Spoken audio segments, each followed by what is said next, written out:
kumikinang. Nicole Ayala and Diego Bandido.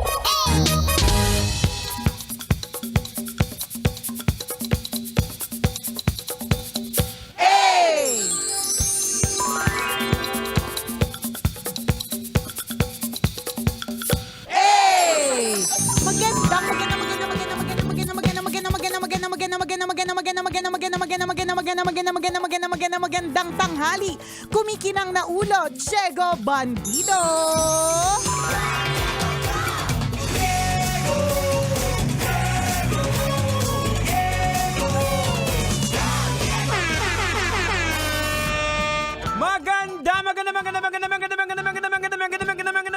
Magandang tanghali. Kumikinang ina.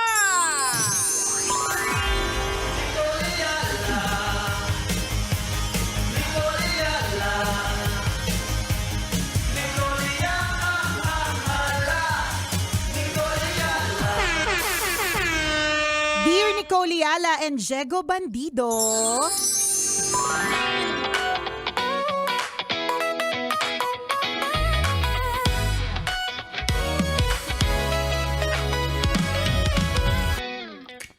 Bigyan nyo naman po ako ng advice. Gusto ko pong malaman kung ang reaction ko ay OA o ang reaction ko ay tama lang. The other day po kasi nag-celebrate yung company na pinagtatrabahuhan ng asawa ko ng kanilang anniversary. Nanalo po siya sa raffle. Ang napanalunan niya po ay isang set ng cosmetics. Tapos, nalaman ko na yung cosmetics na yun, binigay niya sa office mate niyang babae. Hala! Sobrang sama ng loob ko na tipong hindi man lang tinanong kung gusto ko ba ng cosmetics na yon. Nakakasama ng loob, hindi ko pa sinasabi sa kanya yung nararamdaman ko kasi gusto ko munang itanong sa inyo kung valid ba ang feelings ko. At kami talaga yung tinanong mo ha. Ano pag sinabi namin hindi valid yung feelings mo, hindi mo nasasabihin? Ano ka ba? Pwes, kung ikaw ay isa sa mga lalaking nanalo ng Ayan. cosmetics sa inyong company at binigay mo sa katrabaho mo, Na babae. ikaw na yun. Naku po! Ang bihira naman. Valid yung nararamdaman mo. Yes, of course. Hindi mo sinabi sa amin kung mahilig ako sa cosmetics. It can be a lot of things, Jegs eh. Pwede rin namang memorize ng mister mo yung buong pagkatao mo na alam niyang allergic ka sa cosmetics, siguro. O kaya allergic ka sa makeup or simpleng tao ka lang talaga na hindi ka nagsusuot ng ganon. I mean, hindi natin lahat malalaman kung ano yung nangyari talaga hanggat hindi kayo nag-uusap. Pero goods naman na medyo pinakalma mo muna yung sitwasyon, medyo magtatanong-tanong ka muna sa mga tao sa paligid, ganyan. But it's important to ask people that you trust. So kung kami yun, edi wow, kahit hindi naman kami katiwa-tiwala, ganon. Eto, Mrs., what if talagang hindi naman binigay? Hiningi. Binenta. Or binenta. Kasi kung ako, halimbawa, alam ko allergy yung asawa ko, ibibenta ko. Pwede. Bili mo na lang. Bili mo na, sa'yo na lang to. Pwede. Or what if, isa pang scenario, what if yung pinagbigyan niya ng kolorete o ng cosmetics, may utang siya doon. Ayun, isa hindi pa niya yun. mabayad-bayaran. Ito na lang, quits quits na. na tayo. Or, what if, boss niya yun. Yan, isa pa yan.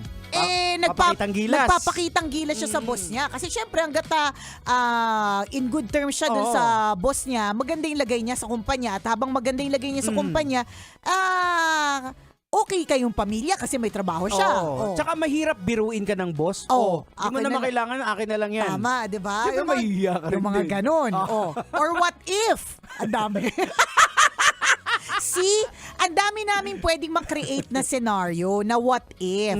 At hindi natin, ang point lang namin is, gets namin na humihingi ka muna ng opinion ng ibang tao, pero lagi mong tatandaan, yung mga problema ay hindi naman kasama yung ibang tao pag kayong dalawa na lang sa bahay. Correct. Yung pag masama ang loob mo, yung ibang tao pwede makinig, makiinom with you, makikry with you for a while, pero sino ba yung uuwi sa bahay? Kasama ba sila? Tama. Hindi naman sila kasama. Oo. Ikaw din yun, tsaka yung asawa mo na lulutas ng kung ano man ang issues ninyo. So, you really have to talk to him. Oo. Kasi bago natin sabihin pero valid Yes. I would say na very valid kasi sana man lang nagtanong siya. Oo. Kahit pa hindi cosmetics, kahit hindi pa ibang hindi pa babae yung binigyan. Yung nanalo siya tas binigay Oo. ng hindi siya nagsabi.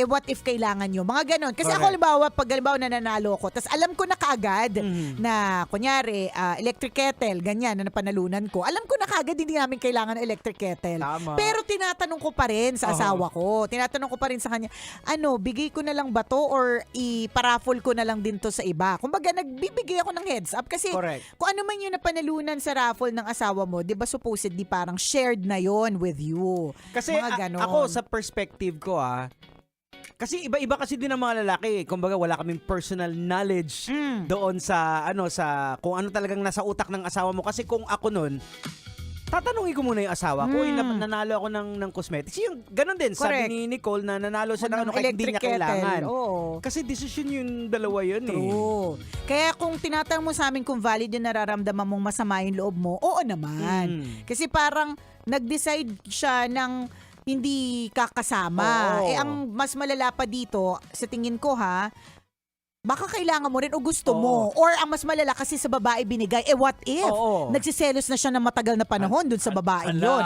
Or what if, pili ko iba-iba kasi yung sitwasyon Oo. What if yung babaeng yun, hindi ka naman nagsiselos talaga, pero yung babaeng yung bata. Yan, Ayan. sariwa. Correct.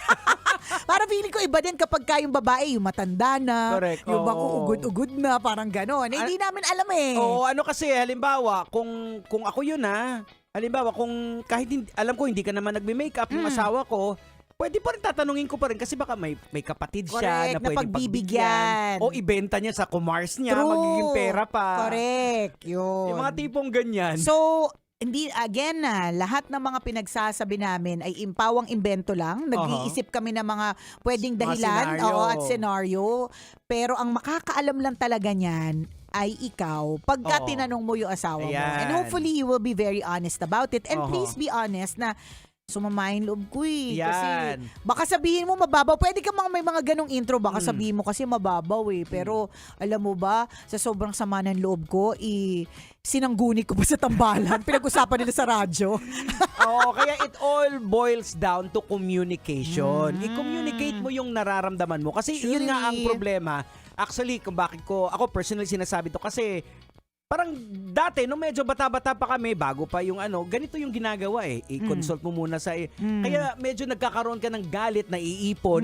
Instead na sabihin mo kagad, nagtampo ako sa'yo. Yan. Bakit mo binigay? Mamaya mo niyan, hindi mo sinabi. Oo. Pinalagpas mo. Ayan. Sumaya na kayo ulit, Oo. 'di ba? Sa susunod may mangyayari. Ito na. 'Di ba? Sa susunod na may mangyayari na senaryo. Oo. Hindi man konektado dun sa cosmetics. May Correct. ginawa lang si Mister na late, Oo. hindi nag-text back. Ngayon yung galit mo over the moon, Ayan. over the top pa. To the roof. Tama. Ganyan. O di kaya pumunta ka sa office, nakita mo yung pinagbigan niya. Ayan. Hinampas lang yung mister mo, tumawa. Oh, ikaw talaga, 'di ba? Naalala mo ka? Naalala mo. Kayo pa naman. Kaya naman pala. kami pa naman overthinker. Hindi nyo nakakalimutan yung mga Oh, detalye. nako, talaga.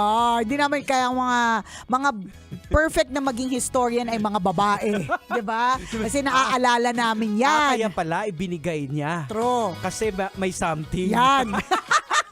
May meaning tuloy yung hampas. So, ano man yung gawin ng mister mo, eventually, let's say, na ikasama ng loob mo, makakadagdag yan Oho. dito sa cosmetics issue. Correct. Na before you know it, nag-away na kayo ng husto at Oo. nagsimula lang ito sa lipstick, Oo. di ba?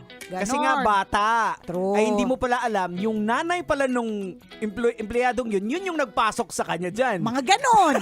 Or di naman kaya yung binigyan niyang bata na Oo. empleyado, yung nanay nun may sakit. Oh, yun. At yun yung last wish. Invento. Inventor ng kwento yan.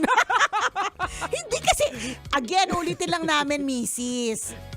Makaka-invento kami dito si Diego Bandino ng sandamukal na mga senaryo na hindi naman yata makakatulong sa'yo at Oo. magkukos pa ng lalong overthinking Correct. sa'yo. Mhm. 'Di ba? Hindi naman makakatulong kasi baka hindi naman totoo, mga imbe-imbento lang namin to. Isipin mo, umabot pa sa last wish nung nanay nung batang empleyado. Mag-communicate kayo or baka naman talaga, baka, hindi natin alam, baka yung napanalunan, isang pirasong lipstick lang. Oo. Diba? Kaya So- lang nung nakarating sa'yo yung balita, naku, yung mister mo, nanalo Oo. nga ng cosmetics. Ako kasi pag halimbawa cosmetics, lalo na kung may S, plural. Oh. At saka kung raffle kasi yan, Jegs, parang feeling ko naka-gift pa. Oo, so parang ramdam beauty ko, beauty beauty product products. set. Oo. Ganon. Pero tama rin si Jegs na maaaring nga, kasi may mga ganyan Mga lip tint lang. Correct, Oo. PR tint for, PR tint, PR kit, di ba? Oo. Minsan, dinadaan nila sa sobrang gandang packaging, pero yung laman ng mismong PR kit, mga Oo. 2 pirasong ano lang, lip tint, o Oo. kaya isang banig ng gamot. May mga ganun eh. Oo. O baka ganun yung dating nung sinilip niya, isang lip tint lang. Nagpapalakas siya kasi Oo. maaaring ang boss. Saka no big or deal whatever. kasi pag ganyan. Like for example, naalala ko lang yung si Sir Art nang nag-talk sa atin, di ba? Nagpa-raffle siya, nagpa-game siya ng parang USB na kung magcha-charge ka.